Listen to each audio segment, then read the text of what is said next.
ចក្រភពអង្គរ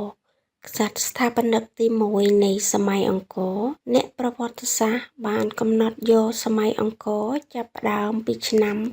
802ដល់1432ឆ្នាំ802ជាឆ្នាំដែលព្រះបាទជ័យវរ្ម័នទី2ប្រារព្ធពិធីទេវរាជនៅលើភ្នំគូលែនដើម្បីប្រកាសព្រះអង្គជាស្ដេចចក្រវាឡព្រះបាទជ័យវរ្ម័នទី2បានឡើងសោយរាជ្យពីឆ្នាំ802ដល់850ព្រះអង្គបានបំពេញភារកិច្ចដ៏មានតម្លៃដោយបានបង្រួបបង្រួមជាតិផងនិងរំដោះប្រទេសជាតិឲ្យរួចពីរណបជ្រាផងមិនត្រឹមតែប៉ុណ្ណោះថែមទាំងបានបើកសក្រាចមួយសម្រាប់អរិយធម៌អង្គរដ៏រុងរឿងអស់រយៈពេល6សតវត្សរាជវង្សខ្មែរល្បីៗនៅចក្រភពអង្គរព្រះបាទជ័យវរ្ម័នទី2ពីឆ្នាំ802ដល់850ព្រះអង្គបានរំដោះចេនឡា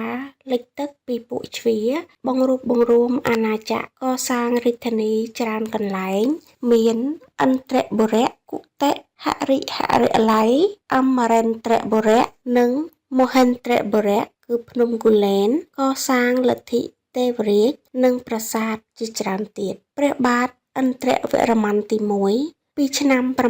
877ដល់889ជាប្អូនជីដូនមួយរបស់ព្រះបាទជ័យវរ្ម័នទី3ព្រះអង្គបានកសាងប្រាសាទបាគោបាគងបារាយឥន្ទ្រតដាកឬបារាយខាងជើងដែលមានប្រវែង3000ម៉ែត្រគុណនឹង8000ម៉ែត្រនិងបង្កើតលទ្ធិបុគ្គលនិយមព្រះបាទយសោវរ្ម័នទី1ពីឆ្នាំ889ដល់ឆ្នាំ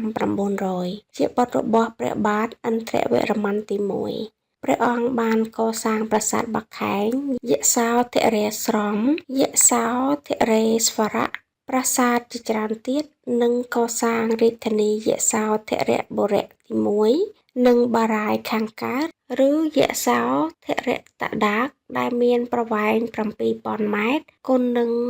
1800ម៉ែត្រព្រះបាទជ័យវរ្ម័នទី4ពីឆ្នាំ928ដល់ឆ្នាំ942ជាប្អូនថ្លៃរបស់យសោវរ្ម័នទី1ជ្រែករាជ្យពីក្មួយឦសានវរ្ម័នទី2បុត្រយសោវរ្ម័នទី1មកតាំងរាជធានីនៅកោះកេរព្រះអង្គបានកសាងប្រាសាទជាច្រើននៅកោះកេរនិងបារាយរហ័លព្រះបាទរាជេន្ទ្រវរ្ម័នទី2ពីឆ្នាំ944ដល់ឆ្នាំ968ជាក្មួយរបស់យសោវរ្ម័នទី1ព្រះអង្គបានកសាងប្រាសាទមេបុណ្យខាងកើតប្រាសាទប្រែរូបប្រាសាទបាតជុំបន្ទាយស្រីភិមានអាកាសតាកែវនិងស្រះសែនមនោរម្យឬស្រះស្រង់ព្រះបាទសូរ្យវរ្ម័នទី1ពីឆ្នាំ1010ដល់ឆ្នាំ1050ជាស្ដេចគ្រងរាជ្យនៅក្នុងក្រុងសម្ភុបុរៈឬក្រចេះបានឡើងសោយរាជ្យនៅរាជធានីអង្គរនៅឆ្នាំ1010បន្ទាប់ពីវាយឈ្នះស្ដេចជ័យវរ្ម័នព្រះអង្គបានកសាងរាជធានីយសោធរបុរៈទី2នៅត្រង់ប្រាសាទបាពួនកសាងប្រាសាទភ្នំជីសូរប្រាសាទព្រះវិហារព្រះខ័ននិងពង្រីកទឹកដីដល់ឈៀងម៉ៃឈៀងសែនសុខោទ័យព្រះបាទឧទយាទិត្យវរ្ម័នទី2ពីឆ្នាំ1050ដល់1066ជាបុត្ររបស់សូរ្យវរ្ម័នទី1ព្រះអង្គកសាងក្រុងយសោធរបុរៈទី2ប្រាសាទបាពួនបារាយខាងលិចឬបាឡាយទឹកថ្លាដែលមានប្រវែង8000ម៉ែត្រគុណនឹង2200ម៉ែត្រនិងបង្ក្រាបចលនាបះបោរនានាព្រះបាទសូរ្យវរ្ម័នទី2ពីឆ្នាំ1113ដល់ឆ្នាំ1150ជាចៅរបស់ធរណិន្ទ្រវរ្ម័នទី1ព្រះអង្គបានបង្រួបបង្រួមអាណាចក្រខាងជើងនិងចក្រភពអង្គរកសាងរាជធានីយសោធរបុរៈទី3ត្រង់ប្រាសាទអង្គរវត្តប្រាសាទភ្នំជីសូរភ្នំសណ្ដកវត្តភូព្រះវិហារព្រះពិធូចៅសាយទេវតាធម្មនន្ទបន្ទាយសម្រែបឹងមេលាព្រះខ័នកំពង់ស្វាយព្រះបាទជ័យវរ្ម័នទី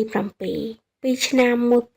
1181ដល់1218 ជាបុត្ររបស់ធរណិនទ្រវរ្ម័នទី២ ព្រះអង្គបានរំដោះរាជធានីអង្គរពីចាមនៅឆ្នាំ 1177 ដល់ 1181 កសាងរាជធានីយសោធរបុរៈទី4 វាយចម្ប៉ា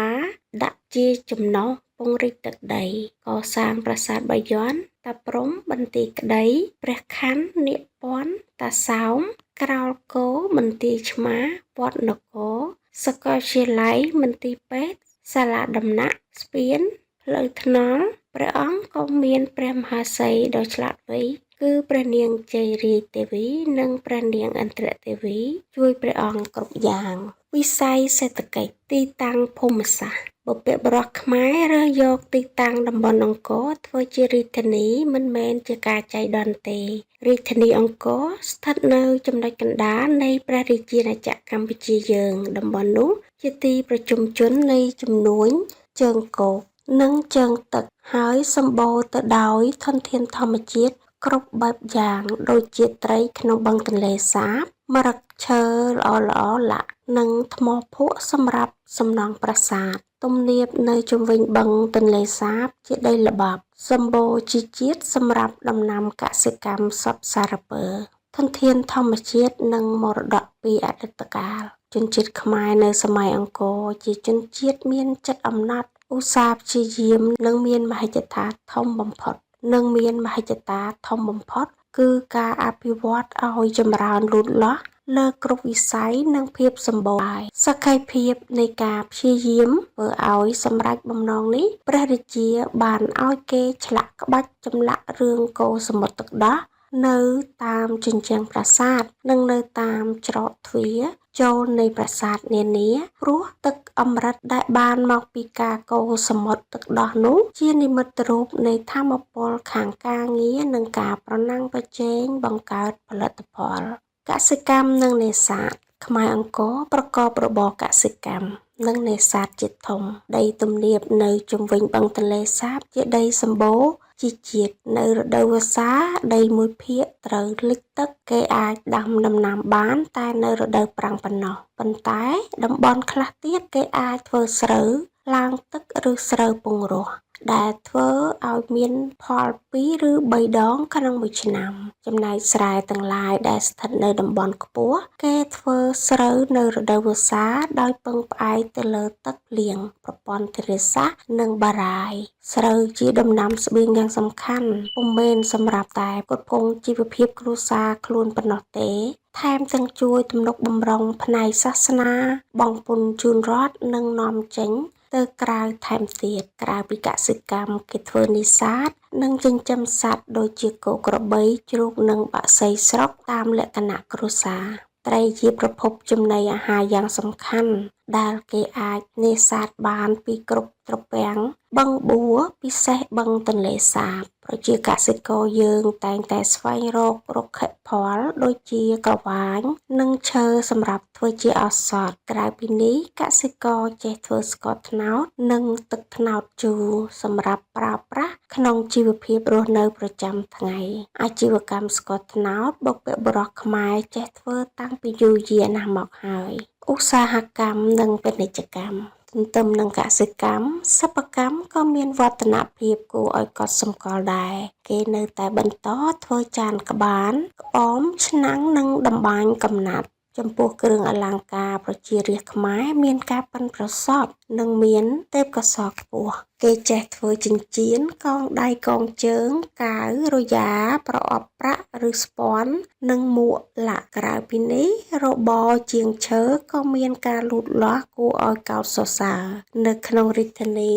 ទីផ្សារបានបើកលក់ដូរជារៀងរាល់ព្រឹក ទីផ្សារសម័យនោះពុំមានសំណង់អគារទេ គឺគេសង់រោង ឬខ្ទមក្រាលកន្ទេលផ្ទាល់ដី រួចតាំងផលិតផលផ្សេងៗសម្រាប់លក់ នៅតាមជញ្ជាំងប្រាសាទអង្គរធំ ក៏បានបង្ហាញពីទស្សនីយភាពទីផ្សារលក់ដូរ គេឃើញអ្នកលក់អង្គុយពីក្រោយកន្ទេលដែលតាំងគ្រឿងលក់ដូរដូចជាត្រី ថូ ស្រា និងមានសកម្មភាព បញ្ជលមន់បញ្ជលជ្រូកជាមួយចិនជាដើមវិស័យនយោបាយនិងរដ្ឋបាលនយោបាយក្រៅប្រទេសតាមពិធីទេវរាជព្រះបាទជ័យវរ្ម័នទី2បានប្រកាសឯករាជ្យពីចំណុះនៃរាជវង្សសៃលិន្ទ្រៈរបស់ជ្វានិងបង្រួមឲ្យមានឯកភាពជាតិឡើងវិញជុំវិញព្រះរាជបល្ល័ង្កដើម្បីរួមកម្លាំងកសាងប្រទេសពង្រីកទឹកដីនិងបង្កើនការអភិវឌ្ឍប្រទេសជាតិព្រះរាជាសម័យអង្គរបានអនុវត្តនយោបាយវាទី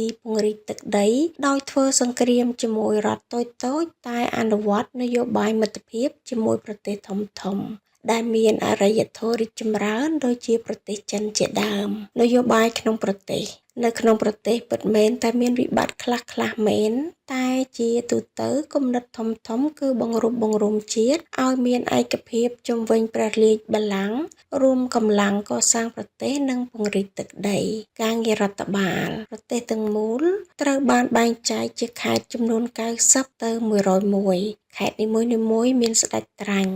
ឬចៅហ្វាយខេត្តម្នាក់មើលការខុសត្រូវអំណាចគ្រប់គ្រងត្រូវបានបែងចែកជាពីរគឺអំណាចមជ្ឈិមនិងអំណាចភូមិភាគព្រះរាជាម្ចាស់ផែនដីឆ្លងតាមលទ្ធិទេវរាជព្រះអង្គជាស្ដេចចក្រវាឡគេជឿថាពេលព្រះរាជាចូលទីវង្គតព្រះអង្គនឹងយាងទៅគង់នៅឋានទេវលោកអំណាចព្រះរាជាមានប្រភពចេញមកពីអាទិទេពព្រះអង្គមានសិទ្ធិលើដីធ្លីទាំងអស់ព្រះអង្គជាអ្នកធ្វើច្បាប់និងជាអ្នកជ្រើសតាំងឬដកហូតមន្ត្រីធំតាមព្រះទ័យទ្រង់ជាមេបញ្ជាការកងទ័ពផ្ទាល់ជាអ្នកដឹកនាំនយោបាយជាចៅក្រមនិងមេសាសនាទៀតផងមន្ត្រីទាំងអស់មុននឹងឡើងកាន់តំណែងត្រូវធ្វើសច្ចាប្រណិធានថាខ្លួនស្មោះត្រង់ចំពោះព្រះរាជានិងប្រទេសជាតិដូចនេះព្រះរាជាកាន់អំណាចទាំង3គឺនីតិបញ្ញត្តិនីតិប្រតិបត្តិនិងតុលាការវិស័យសង្គមខ្មែរសម័យអង្គរមានការរីកចម្រើនគួរឲ្យកត់សម្គាល់វណ្ណៈសង្គមពួកក្សត្រនិងរាជវង្សានុវង្សមានបុព្វសិទ្ធិរួចពន្ធដារនិងមិនជាប់កំណែនអ្វីទាំងអស់ក្សត្រជាអម្បូរអ្នកដឹកនាំមានកាតព្វកិច្ចពង្រីកទឹកដីឲ្យមានវិសាលភាពធំធេងនិងផ្ដល់សេចក្តីសុខសាន្តដល់រាស្ត្ររួមទាំងការរីកចម្រើនគ្រប់វិស័យសមជាចក្រភពនៅសម័យអង្គរនៅក្រោមពួកក្សត្រមានពួកមន្ត្រីធំដែលជ្រើសតាំងដោយព្រះរាជាពួកព្រាហ្មណ៍និងបព្វជិតមានតួនាទីសំខាន់ក្នុងរាជវាំងព្រោះពួកនេះជាព្រះរាជគ្រូរបស់ក្សត្រពួកមន្ត្រីឬរបស់ប្រជារាស្ត្រផ្សេងទៀតអ្នកជាឬកសិករតំណាងឲ្យប្រជាជនភាគច្រើនដែលមានមុខរបរធ្វើស្រែចម្ការគេចាត់ទុកពួកកសិករថាជាសិប្បករផងដែរនៅពេលទំនេរកសិករខ្លះបានប្រកបរបរកែច្នៃគ្រឿងអលង្ការព្រមទាំងឧបករណ៍ប្រើប្រាស់ផ្សេងដូចជាចានឆ្នាំងកាំបិតថៅជាដើមពួកទេសកលស្ថិតនៅខាងក្រោមនៃសង្គមមានជីវភាពពិបាកតោកយ៉ាកគ្មានសិទ្ធិសេរីភាពអ្វីទាំងអស់ក្នុងសង្គមទេសកលមួយចំនួនជាខ្ញុំគេអស់មួយជីវិតបន្តពីឪពុកទៅកូនគេច្រើនកែនពួកនេះឲ្យសាងសង់ប្រាសាទលើកទំនប់និងធ្វើតបជាដើមស្ថាប័នតុលាការជាទូទៅនៅសម័យអង្គរការផ្តន្ទាទោសជនជាប់ទោសមាន3កម្រិតគឺទោសស្រាលគេពិន័យឲ្យបង់ជាប្រាក់ឬរបស់មានតម្លៃផ្សេងទោសមធ្យមគេជាស្លឹកត្រចៀកកាត់ច្រមុះឬគៀបក្បាលក្នុងដង្កៀបជាដើមទោសធ្ងន់គេយកទៅកប់ចោលទាំងរស់សាសនាសិល្បៈនិងលទ្ធិផ្សេងសាសនាជាតួនាទីយ៉ាងសំខាន់ក្នុងផ្នែកនយោបាយនៃសង្គមសម័យអង្គរពីសតវត្សទី9ដល់សតវត្សទី11គណសេវនិយមមានឧត្តមភាពយ៉ាងខ្លាំងនៅសតវត្សទី12គណវិស្ណុនិយមត្រូវបានព្រះបាទសូរ្យវរ្ម័នទី2លើកតម្កើងនៅសតវត្សទី13ព្រះពុទ្ធសាសនាមហាយានត្រូវបានព្រះបាទជ័យវរ្ម័នទី7លើកតម្កើងជាសាសនារបស់រដ្ឋផ្នែកសិល្បៈការកសាងប្រាសាទមានពីរបែបគឺប្រាសាទ ភ្នំជាប្រាសាទកសាងលើភ្នំធម្មជាតិឬសង់លើខឿនច្រើនជាន់សម្រាប់លទ្ធិទេវរាជដូចជាប្រាសាទបាគងបាក់សីចាំក្រុងអង្គរវត្តតាកែវបាពួនប្រែរូបបាយ័នប្រាសាទទៀបនឹងដីជាប្រាសាទសង់ផ្ទាល់ដីឬមានខឿនទៀបដើម្បីលទ្ធិបុគ្គលនិយមដូចជាប្រាសាទព្រះគោលលីវត្តនគរតាព្រំបន្ទាយឆ្មារនៅសម័យអង្គរព្រះរាជាមានការប្រកួតប្រជែងគ្នាក្នុងការកសាងប្រាសាទព្រះអង្គមានសិទ្ធិអំណាចទូលំទូលាយផ្ដាច់ការតែពុំមានន័យថាព្រះអង្គជាអ្នកឃោរឃៅនោះទេព្រោះព្រះអង្គប្រកាន់ខ្ជាប់នៅទសពិធរាជធម៌លទ្ធិទេវរាជលទ្ធិនេះត្រូវបានគេគោរពតាំងពីរជ្ជកាលព្រះបាទជ័យវរ្ម័នទី2ហើយបន្តរហូតមកដល់រាជវង្សក្រោយៗទៀតលទ្ធិទេវរាជមានឥទ្ធិពលយ៉ាងខ្លាំងក្នុងការបង្រួបបង្រួមជាតិធ្វើឲ្យប្រជានារាស្ត្រមានជំនឿសុបលើព្រះរាជាពង្រឹងឯកភាពជាតិឲ្យរឹងមាំលើវិសាលភាពទឹកដីធំទូលាយលទ្ធិបុគ្គលនិយមចាប់ពីសតវត្សទី9ដល់បច្ចុប្បន្នព្រះមហាក្សត្រនីមួយៗតែងបានកសាងទេវបដិមាឬពោធិសត្វបដិមាជាច្រើនរូបបដិមាទាំងនោះមិនមែនតំណាងអាទិទេពឬពោធិសត្វទេគឺភាគច្រើនតំណាងព្រះរាជាឬជនដែលមានគុណបំណាច់ចំពោះជាតិរាជវង្សានុវង្សរាជគ្រូនិងមេទ័ព